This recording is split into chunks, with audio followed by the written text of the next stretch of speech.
What's up? This is me, Tristan, post interview, oh, a while post interview.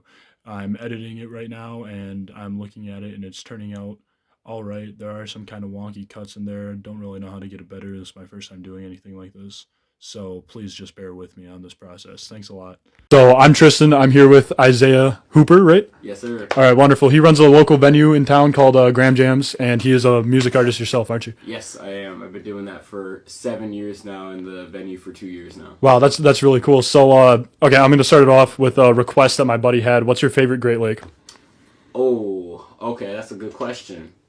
As a Minnesota man myself, there's a lot of good Great Lakes out there. The Great Lakes, if you will. Great Lakes, yeah, yeah. I'm gonna have to go with Lake Superior because it's the only one I swam in. See, that's I've only been in Lake Superior too. I said the same thing because the Edmund Fitzgerald sank there. You know what I'm saying? You ever Yes, heard that song? exactly, Yeah, bro. yeah, yeah, yeah. Yes, bro. It's a classic. Yeah, It's right. still out there. You Yeah. gotta go find it. So, second off, I wanted to know how long. Well, I just asked you that. What got you into making music? Um, I started making music when I was living in Georgia, Okay. in like right north of Atlanta, and I was really influenced by the culture out there. And a lot of my friends we just freestyle at the lunch table and stuff. And then I got really into like the hip hop scene, and it just became like somewhere to like escape to from like all the shit that was going on in my life. So, Okay, I yes, get sir. it. I'll bleep it. I don't think he cares. I swear a lot in class. Okay, okay. So yeah, there was a lot of stuff going on, and like music started becoming an escape. And then my stepbrother like got FL Studio, which is a music making program, and I just started experimenting around on it, and I had fun with it. And I made a song one day, and my friends all really liked it, and I was like, okay, like I can get into this. I can make this a more serious thing. Right. And then that turned into where we are now. So, Sounds good. Yeah, that's really cool. How are you liking Eau Claire, by the way? Has it been a good time here? dude, I've loved it. I've been here for like 4.5 years now. When I first got here, this is the smallest place I've ever lived. So, like, Okay. like I said, I lived in Atlanta. I've lived in St. Paul. Wow. I've lived in Annapolis, Maryland. I've lived a lot of places, but this is definitely the smallest place I lived. So when I first got here, it was really hard for me to like feel like I had a place here. I didn't know where to look. I didn't feel like there's any music scene out here or anything. Right. But the longer I stayed out here, the more I like found the right people and found the people that like I really connect with. And then like I started expanding like my actual geographical knowledge of Eau Claire. Okay, Started okay, going okay. to more places, started meeting more small businesses and stuff, and I've just fallen more and more in love with it because I feel the community aspect of it. So I get I you. really like it. So I'm glad to hear that. So is the kind of lack of music you saw when you first came here what got you to start Graham Jams? that's exactly what got me to start doing it. Like as an artist myself, I was like, I don't feel like any of these places here like support like the DIY-ness of like what I'm trying to do. It's like only bars with stages, and I'm like, Yeah. that's not like my vibe, Like Yeah. I'm trying to like 2016 cloud rap era, Like I'm Basement trying, parties. exactly, Yeah, yeah, basement yeah, yeah. parties, just having fun. I'm like, no one out here is doing that. And then I moved into this house, and I was like, this basement is literally perfect for that. And so I asked my friend Godwin, and I was like, hey, do you want to perform down here? And he was like, yeah, bro, let's do it. Sweet. And then it turned into this. So, and it's been awesome, bro. So, Yeah, that's really cool. And you said it was going on for 2 years. yeah, 2.5 years. We started in Two and a July half? 2023. So Okay. almost 2 years. Almost So, 2 years. yeah, All right. Yeah, And then you guys are closing down now. Are you doing anything where you're going? yeah, we're moving to Minneapolis, and we have plans to keep doing shows with like all the artists that we've like had at Graham Jams, Right. in the cities. And so we're gonna work with other venues there and just like host Graham Jam shows at other venues until Oh, we that's make really enough cool. money to buy our own venue out there. That's really awesome. Yeah, that's awesome. Man, yeah. So I'm sorry. What are you like majoring in college, or what did you? Digital marketing. Digital marketing. That makes sense. Yeah. Yeah, yeah, yeah. I can tell from the Instagram and everything. You got it man. down. Yeah, I run that. So it's been really good and really helpful to like use my digital marketing skills with like the Instagram and stuff. So, Yeah, I get you. and it's done really well. So Okay. So, what advice would you have for somebody that wanted to start their own kind of venue or start their own music career? uh, that's two different questions. I'll give you two different answers. Sounds good. To start a music venue, you don't have to be an artist. You don't have to like know the deep music scene of Eau Claire and this and that. Just start it. Like that's the most important part. Use the resources you have. You don't need everything in the world to make it happen. Right. Like when we started, we just knew someone that had a speaker and microphones, and we were like, hey, oh sorry about that. My cat's being annoying. Cut.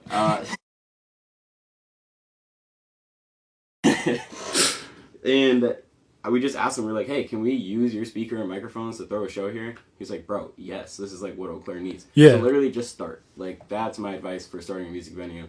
And then just listen to what the people want, you know? People like, get the lighting better in here, do this or that. Like, okay, sure, we'll try that, you know? Right. And for being an artist, I would say that like, the most important part is to just make sure you're having fun, you know? Okay. Like, if you are having fun, then you'll always want to do it. It's definitely like very saturated right now because of how accessible it is to everyone. But if you're having fun and staying consistent with it, then, you know, options for what's next is unlimited, bro. So, I get you. Yeah. Yeah. So have you been to places like this before, like in those larger cities you lived in? Not any ones that like had live music or anything. Like they'd play music and stuff, like and have DJs Right. and stuff. But I've never seen one with like actual live bands in the basement. So I just thought it was a cool idea. I did see one out here one time. Yeah. And that's what inspired this originally. So it was in May before we had moved here in July, and Godwin was playing at that one, and I was like, this is fucking awesome. Why don't they do this more? And I don't know. Yeah. I guess they just did it for a one-time thing, and it was just so dope. And I'm like, we need to see more of this. And also, after we started this music venue, like a lot of the locals came up to us and were telling us like, dude, this is like what Eau Claire has needed. Yep. Like Eau Claire's been needing this, and like apparently before 2020, like before the whole COVID thing happened, this was like a normal thing in Eau Claire. Yeah, I heard about that. Yeah, apparently there was like multiple house venues. Like there's the Cherry House. I can't remember the names of the other ones, but I heard of other like 2 or 3 other ones too. Right. So, and apparently we're just bringing it back, and I really, really hope that after we're gone, that this like still becomes a thing out here in Eau Claire, and there's still like house venues and stuff. So Yeah, I get it. and we definitely still plan on doing stuff out here afterwards. So That's cool. You're gonna like come back or something? And yeah, bro. that's really cool. Yeah. Talk to me a little bit about Grandfest. Yeah, Grand Fest is gonna be like a 1-day event in partnership with the River Prairie Festival. Okay. We're just celebrating art and music. And they're gonna have a bunch of art vendors there. We got some food trucks and other vendors and stuff, like skate shops and stuff. So they'll have like rails out there for skaters to skate on. Sweet. And we're just out there just trying to have like a all-day event, just celebrating music, having live music going in the Altoona Amphitheater area. Okay. And yeah, it's just about good vibes, good time, and good people, bro. Sweet, yeah. And it's a charity event. Also, all the proceeds are going to L.E. Phillips Career Development Center. So, That's really awesome. Actually, I didn't know that. yeah, man. Thank you. No problem. So when you started this out, it was mostly just your friends playing, right? How did you get kind of some of those bigger bands to come out? Because I know Charlie Boy was here. They have a pretty decent following on them. And so the craziest part is like when we started this, like I did just have like Godwin and like his friends and stuff play. But the second like we posted about it on Instagram, Gash, they're a local band around here and they're pretty big. They heard about it and they just asked to play. And we're like, yeah, sure, of course. Right. So they came out here and played. And it was a huge show. It was like 130 people for a second show ever. Wow. Yeah, and we were like, okay, like this could be a thing for real.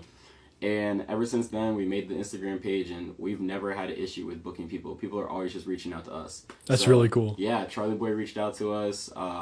Mother Wind reached out to us. Really? Like, all those guys, yeah. That's awesome, yeah. Thank you. Of course. Just kind of on the personal aspect, you want to tell me about the albums on the wall or anything like that, or any of the design choices? Story. So that Michael Jackson one, that's the first ever vinyl I got. I got that from my mom when I was 15 or 16, so a couple years ago now, and that's kind of what inspired the collection here.